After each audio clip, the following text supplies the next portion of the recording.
And welcome back to EDH Deck Building. I am your host, Demo, and this is 10 cards you should be putting in your Commander decks, episode 34. Starting out this week with a really interesting one, Genji of the Realm. Wooburg, and I think this is the first Wooburg card that I've mentioned on my 10 cards videos. So it costs a white, a blue, a black, a red, and a green. It's a legendary enchantment aura, and you can only enchant a land with it. Pay 2 mana, enchanted land becomes a legendary 8/12 spirit creature token with trample until end of turn. It's still a land. And when enchanted land is put into a graveyard, you may return Genji of the Realm from your graveyard to your hand. I just think this is such a great card. And, I had just posted my video about, sort of encouraging people to play less colors, right? And this, even though I'm talking about a 5-color card here, this is exactly what I talked about in this video about how when you play a 5-color deck, it just doesn't leave a lot of room for all of the fun cards like this because you're too busy trying to cram all the good stuff and all the staples into your deck. I just think this could go in any 5-color deck and it's going to be fantastic for you. You just pay the 5, put it on one of your lands, and then at any time just pay 2 mana to turn it into a giant trampling creature is great. It's going to avoid all the board wipes, and if your opponents, strip mine you or something to get rid of it, it's going to go back to your hand so you can play it again. Just seems like a great card in a 5-color deck, but again, it's tough to fit stuff like this in there because of all the other options you have, right? Coming in at number 2 this week, Generator Servant, 1 and a red, Elemental 2/1, tap and sacrifice Generator Servant, add 2 colorless mana. If that mana is spent on a creature, it gains haste until end of turn.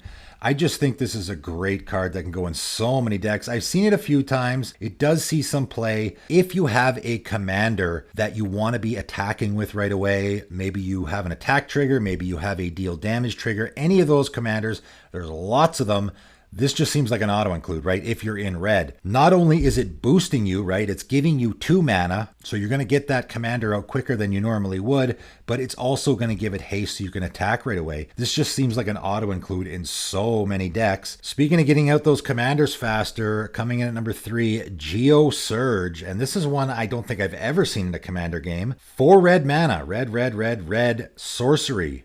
Add 7 red mana. Spend this mana only to cast artifact or creature spells. So again, if I'm just putting this in there for my commander, it seems like an auto-include in any deck where I have a really expensive commander in red, particularly if it's a mono-red commander. Yeah, you can play this in probably a 2-color deck with red, but in particular, if I'm playing in a Chroma Angel of Fury deck, there's an 8 mana commander that I can get it out way quicker with Geosurge, or Drakuseth, Maw of Flames, right? Drakuseth is a 7 mana commander, so this just becomes I cast my commander on turn 4. That seems pretty fantastic. If I have a Drakuseth deck, this is going to go in there for sure. Coming in at number 4, Geth's Grimoire, 4 mana artifact. Whenever an opponent discards a card, you may draw a card. It's just such a fantastic card, and again, it's very unique in what it's doing, and it's also a colorless card. Always like to mention those cards because they can go in so many different decks. This is just such a fantastic draw engine if you're in any deck where you're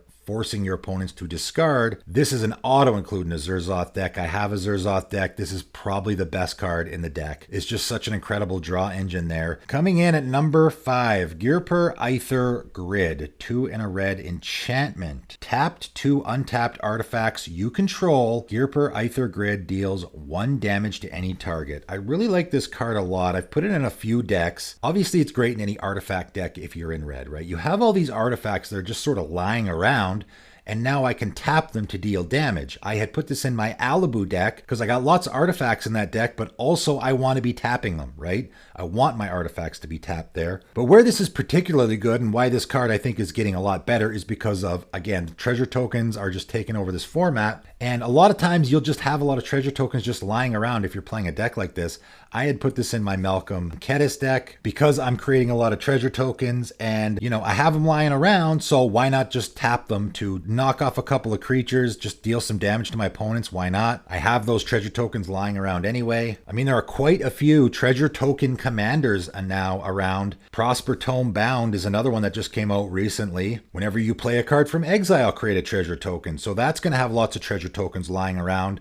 Might be a great inclusion in that deck as well. Coming in at number 6, and this is a funny, interesting one, Giant Trapdoor Spider. And I mean, you really just don't get the flavor as much as you do with these old cards. The flavor was so much more of a thing back in the day, with cards actually making sense in what they're doing. And this is a perfect example of it. It's a 2/3 spider, right? Of course, it's a trapdoor spider. Something that actually does exist in real life, by the way. You can pay 1, a red and a green, and tap Exile Trapdoor Spider and target creature without flying that's attacking you. Just such a funny, interesting card, right? And have you ever seen a trapdoor spider in real life? They actually do this. They sort of build these trapdoors and they pop out of them and grab stuff and go back in. It's really funny. This is a giant trapdoor spider. I'm mentioning this card because it's just such a unique, interesting card. You don't get effects like this in Gruul colors, right? Sort of exiling creatures that are attacking you, pillow fort type of effects. This is sort of an off-color theme, I think, here, definitely in Gruul colors. So I always like to mention cards like that. It's just such a fun and interesting card. Maybe if you have a spider deck in red and green, you can put this in there as well. Also, if you want to really go all out, this is the same as Mangara of Karondor, where the exiling part is not part of the activation. It's part of the resolution. So if you can blink this or some other effect, return it to your hand, whatever, when the ability resolves, it's going to exile the creature that is attacking you. But when it tries to exile the spider, it's already off the battlefield. It's been blinked or returned to your hand or whatever, so it won't get exiled and you can use it again. Not a lot of effects like that in Gruul, unfortunately. However, if I happen to be in Gruul colors and I want to maybe play more of a pillow fort strategy, this is definitely an option for you. Coming in at number 7, Gideon's Avenger. 1 white human soldier, 2/2. Whenever a creature an opponent controls becomes tapped, put a +1/+1 counter on Gideon's Avenger. I know it doesn't seem like much, but cards like this that say whenever an opponent does this or whenever an opponent does that, we know are fantastic in Commander because you have minimum usually of 3 opponents.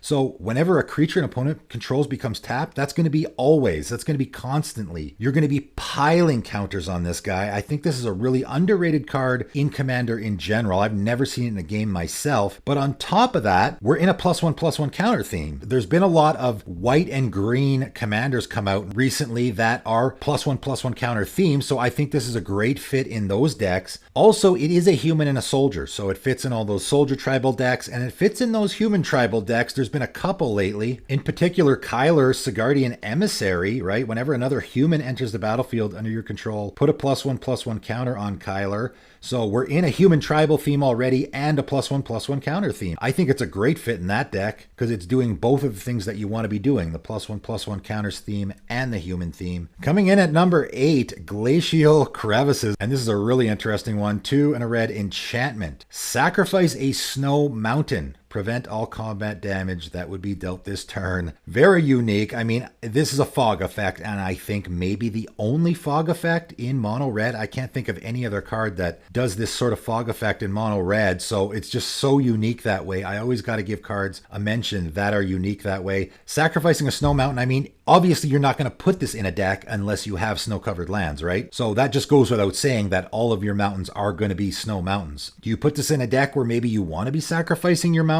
Again, it's just a really unique card, though. There's no other card in the game that does this. A fog effect in red, I think that on itself is entirely unique, so I just got to give this a mention. If somebody's looking for a card like this, again, if you're in that Gruul Pillow Fort deck, this would be another option for you. Coming in at number 9, and I just absolutely have loved this card ever since I cracked it open in packs back in the day. Goblin Flectomancer, blue, red, so a 3-mana Goblin Wizard, 2/2. Sacrifice Goblin Flectomancer. You may change the target instant or sorcery spell. I just love everything about this card. The name is so funny and unique. The art is fantastic. Everything about this card I love. And it's just such a very fantastic usable ability in a Commander game. And I've never seen this card in a Commander game. I don't have an Izzet deck currently, I absolutely would put this in there if I did. You know, there's lots of those change the target of a spell or ability effects, but this is a free one, right? After you put this in play, now it's not going to cost anything, right? It can just sit there, and I mean, how often are you going to want to change the target of an instant or sorcery spell in a commander game? Always, right? You're never ever going to play a commander game where this isn't going to come up at least half a dozen times. You know, it doesn't matter what an opponent is doing. They can be trying to destroy one of their opponent's artifacts or enchantments. One of yours, doesn't matter. You can redirect it to something that you want to get off the table. Maybe you're in a Goblin deck and your opponent has a Ghostly Prison that you want to get off the table. Redirect that Nature's Claim to get it off the table. Your opponent's maybe trying to get rid of something of yours. They want to get your Blood Moon off the table. Redirect it to something else.